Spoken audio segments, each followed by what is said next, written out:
Over the past few years, super shoes and max cushion trainers have come to dominate the running footwear landscape. And while plenty of folks are happy about that, I've heard from a fair few older runners who are dismayed by the declining selection of more classic options. If that sounds like you, I think you'll love the Mizuno Wave Rider 29. It's a shoe that, in many ways, is tailor-made for runners over 50, and particularly women runners over 50. But you don't want to snooze on this modern classic because it won't be around much longer.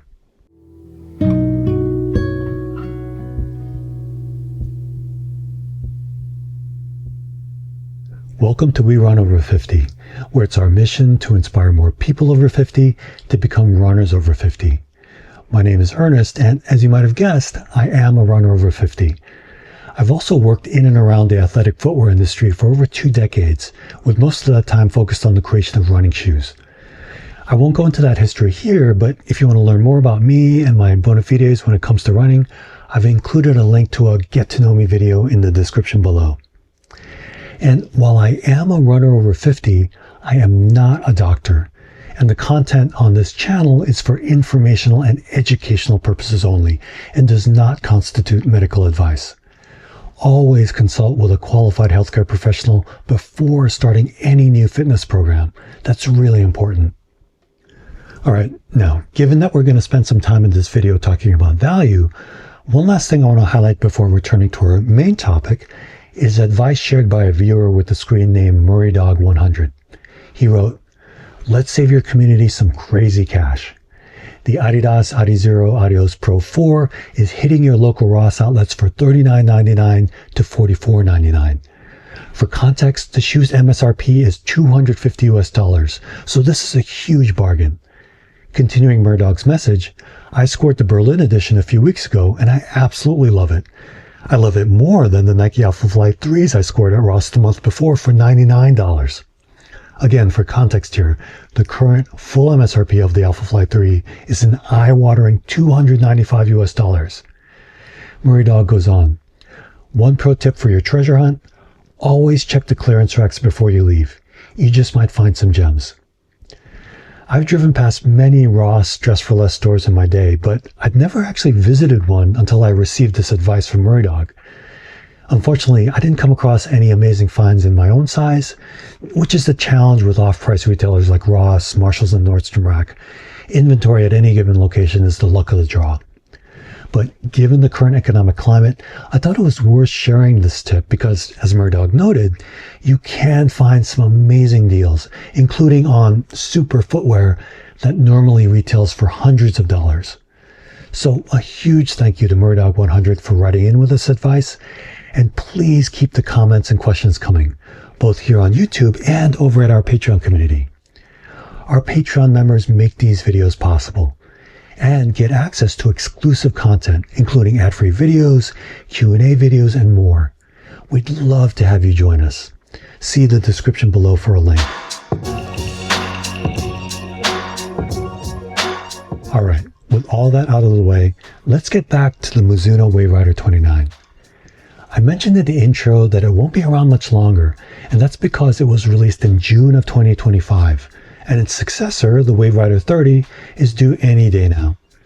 Its release is so imminent that preliminary product listings for the 30 have already appeared at Amazon and Roadrunner Sports. And based on the images we can see at those listings, the 30 appears to be a significant departure. One upside of this is that the Wave Rider 29 will be broadly available at clearance pricing by the time this video is posted.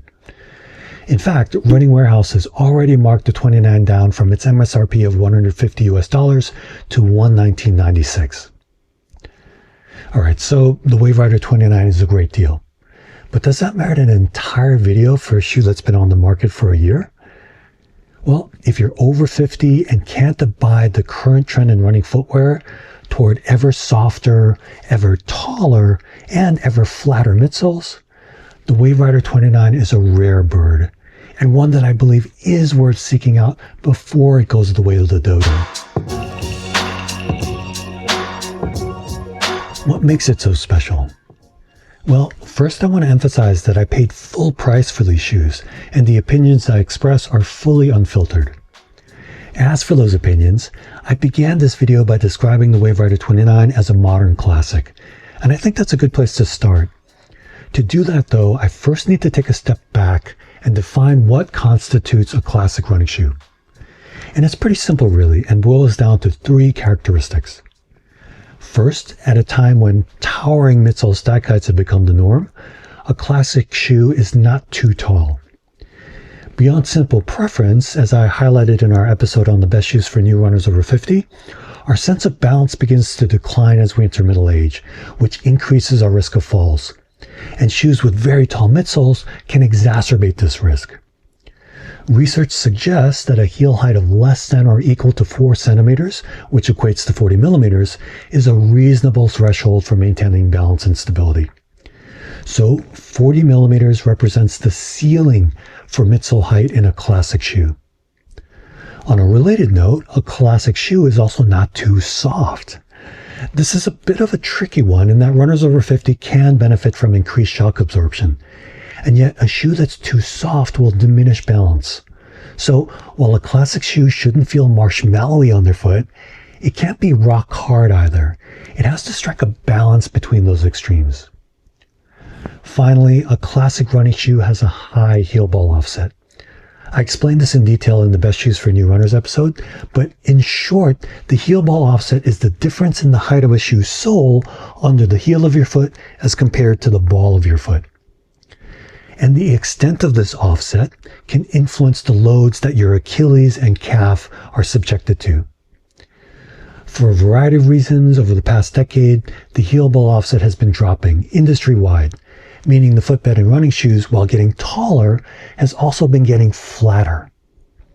Historically, most running shoes featured an offset of at least 10 millimeters to match the offset built into the work shoes that us Gen Xers and Boomers spent the bulk of our days in. So 10 millimeters, which is now considered a high offset, represents the floor when it comes to the heel ball offset in a classic shoe. All right, to sum up, a classic running shoe is not too tall, meaning its midsole height does not exceed 40 millimeters. It's not too soft, and it features a heel ball offset of at least 10 millimeters. By now, you won't be surprised to learn that the Mizuno Wave Rider 29 checks off on all of those requirements, which is what makes it a classic shoe. But what makes it a modern classic? Well, starting underfoot, the Wave Rider 29 is built on old reliable EVA, which is about as classic as it gets. But that EVA is manufactured using a state-of-the-art process called supercritical fluid foaming, and the result is a midsole that's a couple of clicks softer, bouncier, and lighter than you'd expect from old-school EVA. The Wave Rider 29 is still firmer than most contemporary running shoes, especially right out of the box. But from my second run on, I was consistently impressed by its ride. It takes the edge off of initial contact and then offers a surprisingly lively feel through toe-off. Part of the reason I was surprised is that the Wave Rider 29 features a moderate forefoot rocker, and I generally associate a lively toe-off with a more pronounced rocker. But Mizuno has done an expert job creating a platform that's greater than the sum of its parts. Its high heel ball offset works in harmony with its relatively firm foam and overall midsole geometry to deliver a ride that feels both protective and fun. Speaking of midsole geometry, if you look at the footprint of the Wave Rider 29, its width at key points along its base, in industry terms, its bottom nets, are modest compared to a lot of modern day trainers. For comparison, here's a max cushion shoe from Puma called the Mag Max.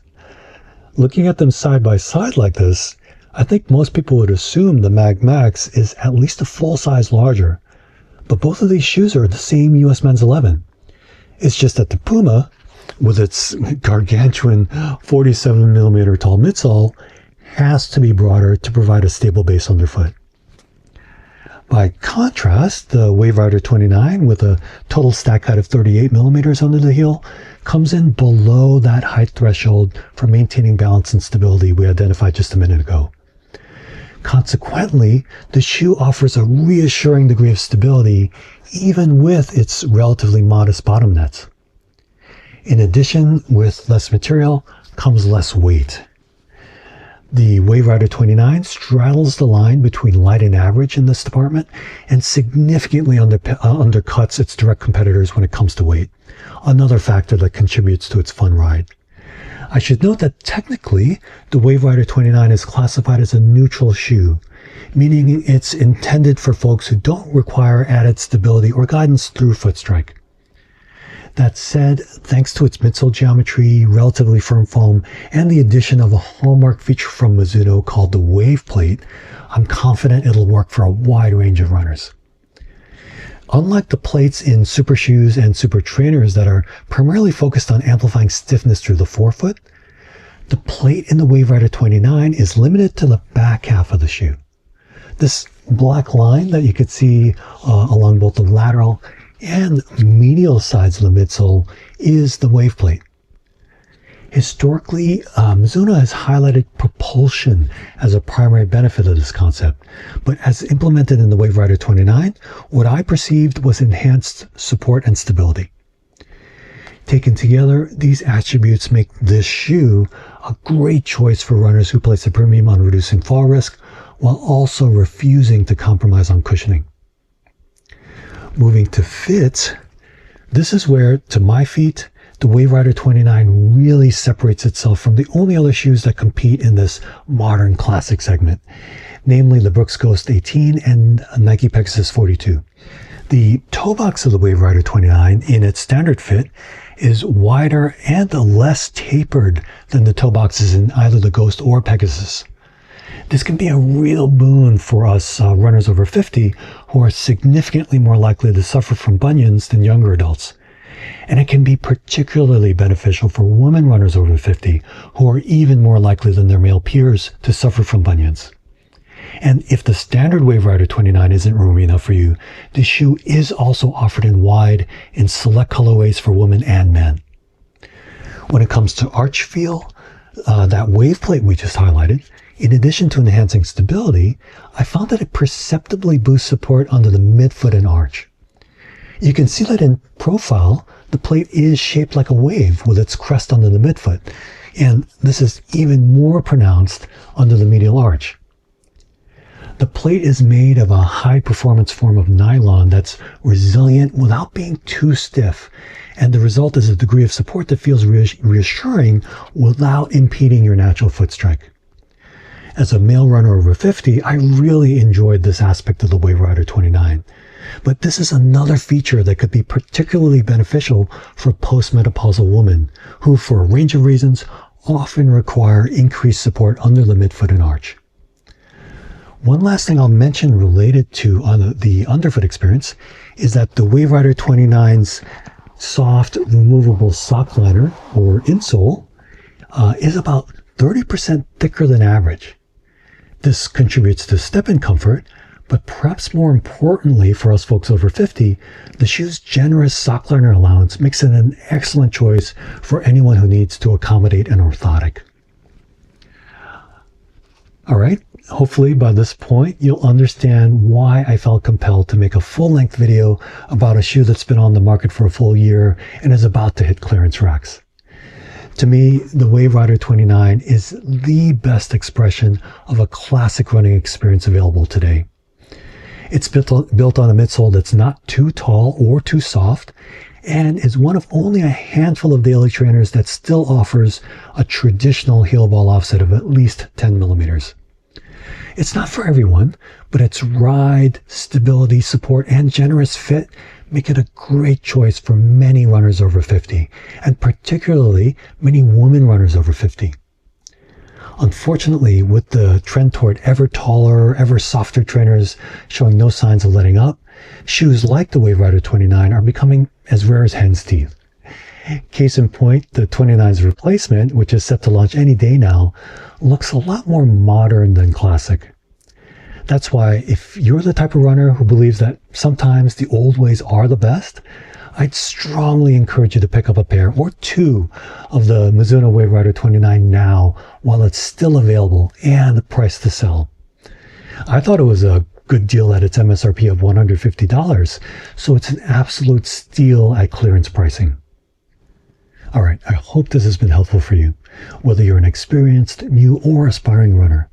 And if it has been helpful, I hope you'll give it a like and share it with a friend.